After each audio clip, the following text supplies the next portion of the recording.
Garry Player, who became the youngest player to win the U.S. Open in 1965 at the age of 29, and the only non-American to win all 4 majors in a career, known as the Career Grand Slam, is a retired South African pro golfer widely regarded as one of the greatest golfers of all time. Although his record as the youngest player to win the U.S. Open would later be broken by Jack Nicklaus and subsequently Tiger Woods, it's no surprise that Player is a big fan of Woods. So when one of the greatest players to grace the golf course describes Tiger as the most talented golfer that ever lived, you bet Woods is more than a golf sensation. Stick around to find out the details. Tiger Woods enjoyed immense success through his junior college and amateur golf career, turning pro at 20 and going on to be world number 1 for 264 consecutive weeks and then 281 weeks at another time. He's won over 100 golf tournaments, including 15 major titles and 18 World Golf Championships. And he's been the PGA Player of the Year a record 11 times. So you can see that the man is the epitome of hard work.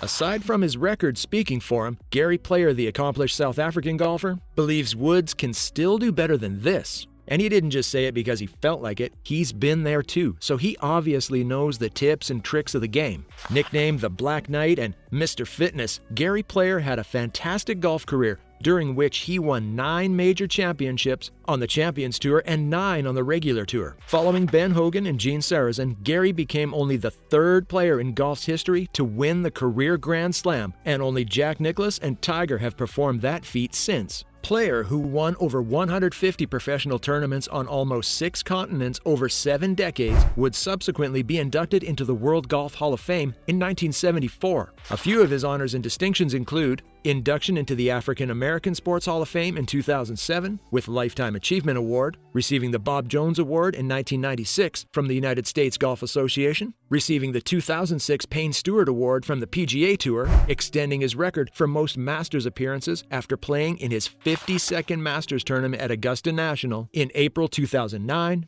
induction into the Asian Pacific Golf Hall of Fame with Nicklaus in 2011 at a ceremony in Thailand, receiving the PGA Tour Lifetime Achievement Award in May 2012 at the Players' Championship and becoming the first international person to receive this accolade, and receiving the Presidential Medal of Freedom from then-President Donald Trump on the 7th of January 2021, and many more. So when a man with such enviable achievement describes Tiger Woods as one of the most talented golfers ever, you know Tiger is as good as they come. The South African pro golfer was a guest on Graham Benzinger's show. He talked about Woods' career, multiple injuries, his expectation for the 15-time major championship winner, and if he could exceed his current records. Garry Player is a golf legend who hardly shies away from dispensing his knowledge and expertise to the current greats of golf. Rory McIlroy found this out when Player encouraged him to find the right wife. Now, Garry has some advice for Tiger Woods. As Garry sees it, Woods could have obliterated Jack Nicklaus's 18 major championships record had he done one big thing differently.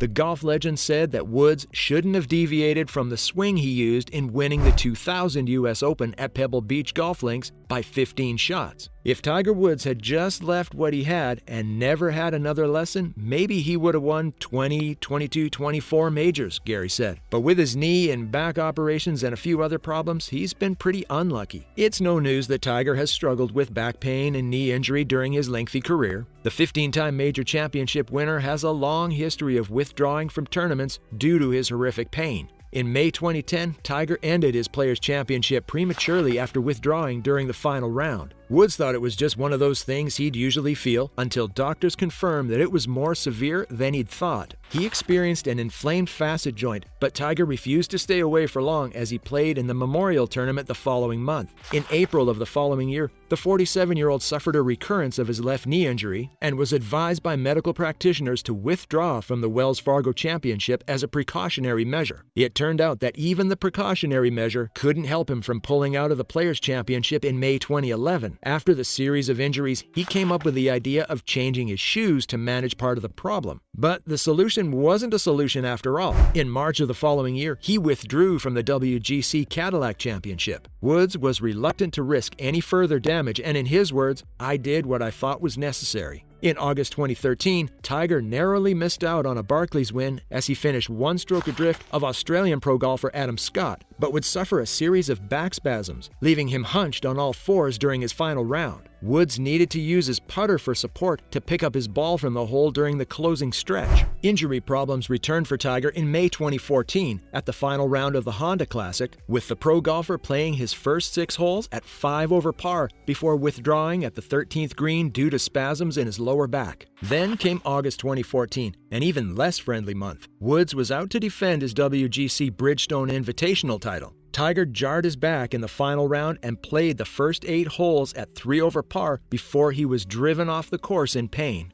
It happened on the second hole. After I hit my second shot, I just fell back into the bunker. I jarred it, and ever since it's been spasming, said Woods. I don't know what happened. It's just the whole lower back. Woods later confirmed on his website that he had surgery for his excruciating back pain. But despite the challenges, player thinks he can get Woods back on track within an hour. While that's 50 minutes more than the 10 minutes Paul Azinger, the 2008 Ryder Cup captain, says he would need to fix Woods, Garry sure has a lifetime more experience. I would love to sit down with Woods for an hour and give him a piece of my knowledge. Player explained, I really can't tell you what I'd say, but we could talk quite a bit about his swing because he's got flaws, and then he could win the majors. There's a reason Tiger Woods isn't the same anymore, and I reckon I could get some of those things across to him that would cause a massive change. After all, I've had so much experience, which would take him another 40, 50 years to get. Tiger has gone through 3 swing coaches in his career. Tiger won 8 majors with his first swing coach, Butch Harmon, who coached him from 1993 to 2004. Hank Haney would later take over from 2004 to 2010, when the golf phenom won 6 majors. Then came coach Sean Foley, who only lasted for 4 years from 2010 to 2014, before the golf pro fired him after failing to win any major golf tournaments within the 4-year time frame. After that, Woods hired Chris Como, who wasn't well known at the time. Sadly for Como, the Golf Hall of Famer was plagued with injury, so he only got a little chance to implement his ideas and strategies with his pupil.